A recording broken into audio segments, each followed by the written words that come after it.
మూత తీసి చూసుకొని కొద్దిగా వాటర్ యాడ్ చేసుకోవాలి.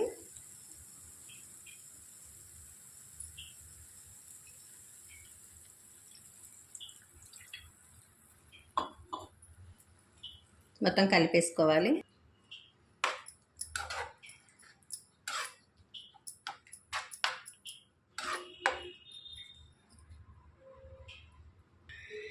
ఇందులోనికి 1/2 టేబుల్ స్పూన్ గరం మసాలా వేసుకొని మొత్తం కలిపేసుకోవాలి.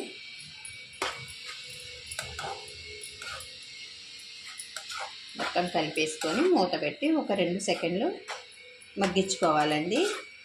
గోంగూర తొందరగానే మగ్గిపోతుంది.